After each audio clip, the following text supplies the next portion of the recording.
স্বাধীনতার 54 বছর পর আবারও আমাদেরকে শহীদ বুদ্ধিজীবী দিবস পালন করতে হচ্ছে, যে দিবসে বাংলাদেশের মেধাবী শিক্ষক, একটি জাতি, একটি সভ্যতা বিনির্মাণে যারা অসাধারণ ভূমিকা রেখে থাকেন, কবি, সাংবাদিক, সাহিত্যিক, লেখক, শিল্পী, বাংলাদেশের এই সম্পদকে কারা স্বাধীনতার অর্থাৎ বিজয়ের প্রাক্কালে হত্যা করেছিল, পরিকল্পিত বেছে বেছে নৃশংসভাবে খুন করেছিল।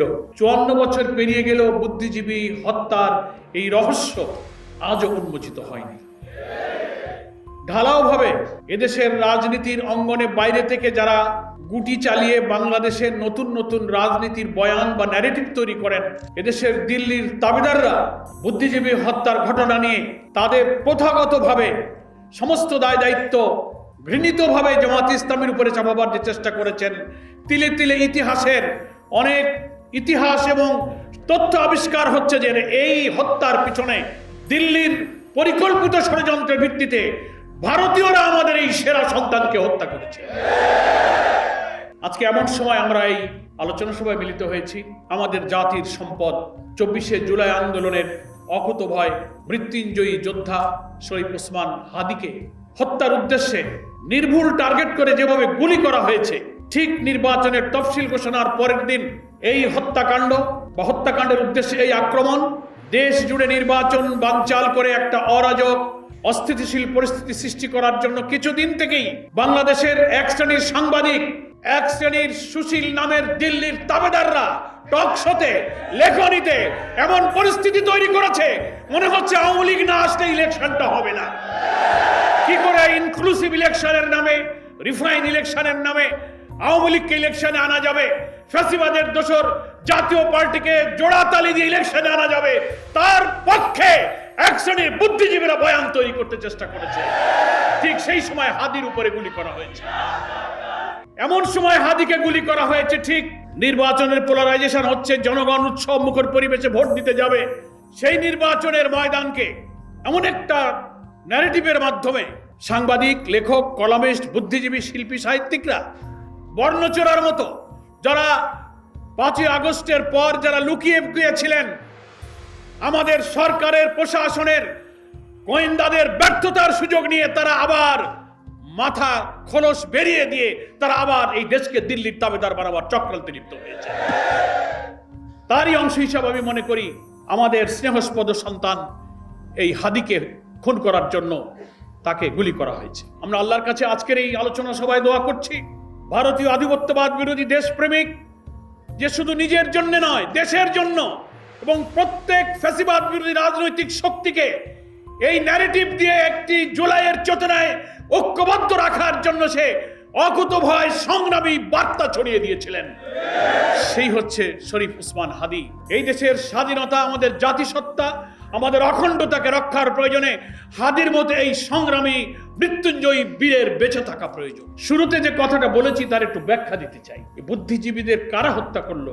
বামপন্থী কলকাতা কেন্দ্রিক বুদ্ধিজীবী, ভারতীয় তাবেদার, নানানভাবে তারা এদেশের ইসলামী আন্দোলনকে, জামাত ইসলামকে তারা দায়ী করে থাকেন। কিন্তু ইতিহাসের এখন বহু তথ্য, বহু সত্য বেরিয়ে এসেছে। এই হত্যাকাণ্ড ছিল ভারতীয় সেনাবাহিনীর, ভারতীয় গোয়েন্দাদের একটি সুপরিকল্পিত ষড়যন্ত্রের অংশ। কারণ 16ই ডিসেম্বর বিজয়ের প্রাক্কালে এই হত্যাকাণ্ডটা হলো। কারা ঘটালো? 8ই ডিসেম্বর বিজয়ের আগে ভারতীয় 36 সেনারা ঢাকায় অবতরণ করেছিল, রেকর্ড আছে। এবং অলরেডি তখন রাজধানী ঢাকা সহ তদানীন্তন পূর্ব পাকিস্তান তখন ভারতীয় সেনাদের নিয়ন্ত্রণে। সেই সময় পাকিস্তানি সৈন্য, তারা যাদেরকে অভিযুক্ত করেন রাজাকার আলবদর, যে নাম তাদেরকে বলা হয় স্বাধীনতা বিরোধী, যারা লড়াই করছিলেন ওই বিজয়ের প্রাক্কালে ভারতীয় সৈন্য যখন রাজধানী সহ গোটা পূর্ব পাকিস্তানকে নিয়ন্ত্রণে নিয়ে নিল, তখন তারা তো নিজেদের আত্মসমর্পণ, নিজেদের প্রাণ বাঁচানো, পালিয়ে যাওয়ার চেষ্টায় তারা ব্যস্ত ছিলেন। কে কাকে খুঁজে কোথায় কাকে হত্যা করবে, নিজেদের জীবন বাঁচাতেই তো তখন তারা ব্যস্ত ছিলেন। রাও ফরমান আলী আত্মসমর্পণকারী একজন পাকিস্তানি জেনারেল, তিনি তার ইন্টারভিউতে বলেছেন আন্তর্জাতিক টেলিগ্রাফ পত্রিকায়। তারপরে ভারতীয় লেখকরা বলেছেন যে ভারতীয় সৈন্যরা যখন এই ঢাকা সহ পূর্ব পাকিস্তান তাদের নিয়ন্ত্রণে নিয়ে নিল, পাকিস্তানি সেনাবাহিনী 14ই ডিসেম্বরই আত্মসমর্পণ করতে চেয়েছিল, কিন্তু ভারতীয় সেনাবাহিনী জগজিৎ সিং অরোরা আর আত্মসমর্পণ করেছিলেন জেনারেল নিয়াজি, তাদের মধ্যে ডায়ালগ চলছিল আত্মসমর্পণের দিনক্ষণ ঠিক করার জন্য। ভারতীয় সেনা প্রধানদের সেনাবাহিনীর ইচ্ছায় আরো 2 দিন 14 থেকে 16 আত্মসমর্পণের দিনকে শিফট করে 16 তারিখে আত্মসমর্পণের দিন ধার্য করা হয় এবং 14ই ডিসেম্বরে খুঁজে খুঁজে বিশ্ববিদ্যালয়ের শিক্ষক, প্রথিতযশা সাংবাদিক, শিল্পী, লেখক, শিক্ষকদেরকে বেছে বেছে যারা বেঁচে থাকলে এই বাংলাদেশকে গড়ে তোলার জন্য সদ্য স্বাধীন বাংলাদেশে অসাধারণ মেধায় চরিত্র মনন দিয়ে তারা ভূমিকা রাখতে পারত, তাদেরকে তারা বেছে বেছে হত্যা করেছিল। প্রশ্ন আসে, কেন তারা হত্যা করলো? একটি জাতির বিজয়ের পর ধ্বংসপ্রাপ্ত যুদ্ধোত্তর বাংলাদেশকে গড়ার জন্য যে মেধার প্রয়োজন, যে চিন্তার প্রয়োজন, যে ক্রিয়েটিভিটির প্রয়োজন, যে ইনোভেশনের প্রয়োজন, এই জাতির শ্রেষ্ঠ সন্তান বুদ্ধিজীবীদের কাছেই তা ছিল। স্বাধীনতা যুদ্ধে যেমন ভারত এই দেশকে ভালোবেসে দেশের কল্যাণে, জনগণের কল্যাণে আমাদের দেশকে তারা স্বাধীনতা যুদ্ধে সাহায্য করেনি, তারা সাহায্য করেছিল পাকিস্তানি সৈন্যের কাছে 1965 সালে তারা যে নির্মমভাবে পরাজয় বরণ করেছিল। তদানীন্তন প্রো পাকিস্তানি শাসকদের অত্যাচার, শোষণ, বঞ্চনার সুযোগে এই দেশে যে ক্ষোভ, যে আউটবাস, যে গণবিস্ফোরণ তৈরি হয়েছিল, সেই সুযোগকে কাজে লাগিয়ে তদানীন্তন ভারতীয় বাহিনী 65 সালে পাকিস্তানের পরাজয়ের প্রতিশোধ নেওয়ার জন্য তারা এই স্বাধীনতার যুদ্ধে এগিয়ে এসেছিল এবং তারা মনে করেছিল দেশ যদি স্বাধীন হয়েও যায় তাহলে এই বাংলাদেশ যেন চিরদিন আমাদের অনুগত এবং আধিপত্যে তারা থাকে। নামে একটা দেশ হবে বাংলাদেশ, চারিদিকের সীমানা হবে 47-এর সেই সীমানা, আমাদের লাল সবুজ পতাকা, আমাদের জাতীয় সঙ্গীত। দেখতে মনে হবে দেশটা স্বাধীন, কিন্তু তার অর্থনীতি, তার রাজনীতি, তার কূটনীতি, তার বৈদেশিক নীতি, তার ফরেন পলিসি সবকিছুই দিল্লি থেকে কন্ট্রোল করা হবে। আগের যুগে সাম্রাজ্যবাদী আধিপত্যবাদীদের একটা চরিত্র ছিল, সৈন্য সামন্ত লর্ড বহর নিয়ে যুদ্ধ করে করে তারা ভূখণ্ড দখল করত। আধুনিক যুগে এই আধিপত্যবাদ এবং সাম্রাজ্যবাদীর সংজ্ঞা এবং ব্যাখ্যা কিন্তু পরিবর্তন হয়ে গেছে। তারা দেশ আর ভূখণ্ড দখল করবে না, ভূখণ্ড আপনার হাতে থাকবে, কিন্তু আপনার অর্থনীতি, শাসন, রাজনীতি সবকিছু আধিপত্য শক্তি ওখানে বসে নিয়ন্ত্রণ। এদেশের পলিটিক্সে কারা ক্ষমতায় যাবে, কারা ক্ষমতায় নামবে, অর্থনীতিতে কি হবে, রাজনীতি কি হবে, ফরেন পলিসি কি হবে, ওরা ঠিক করে দেবে। এটা হচ্ছে সাম্রাজ্যবাদের আধুনিক রূপ। সেইভাবেই তারা চেয়েছিল দেশটা নামে স্বাধীন হোক, কিন্তু সভ্যতায়, চিন্তায়, মেধায়, মননে তারা স্বাধীন থাকবে না। তারা আমার ভারতীয় দিল্লির আধিপত্যবাদের সেবাদাস হয়ে চিরদিন তারা বেঁচে থাকবে। সেই জন্য এই দেশের শ্রেষ্ঠ সন্তানদেরকে তারা হত্যা করেছে। আমি আরো দৃঢ়তার সাথে চ্যালেঞ্জ করে বলতে চাই, এই সত্যের প্রমাণ পাওয়া যেত। 16ই ডিসেম্বর তো বিজয় হলো, 72 সালের জানুয়ারি মাসের 30 তারিখে একজন বুদ্ধিজীবী শহীদুল্লাহ কায়সার, তার ভাই হচ্ছে জহির রায়হান, সে একজন শিল্পী ছিল, অভিনেতা ছিল, চিত্র নির্মাতা ছিল। তার বড় ভাই শহীদুল্লাহ কায়সারও কিন্তু নিখোঁজ হয়ে গিয়েছিল এবং শহীদ বুদ্ধিজীবীদের তালিকায় তিনিও ছিলেন। তিনি ফোন পেলেন, খবর পেলেন 30শে জানুয়ারি 72 সালে। তিনি ছুটে গেলেন, তার পরিবারের লোকেরাই বলছেন যে সে টেলিফোন পেয়ে ছুটে গেল মিরপুরে, শহীদুল্লাহ কায়সার কোথায় পাওয়া যায়, বুদ্ধিজীবীদের কোনো খবর পাওয়া যায় কিনা।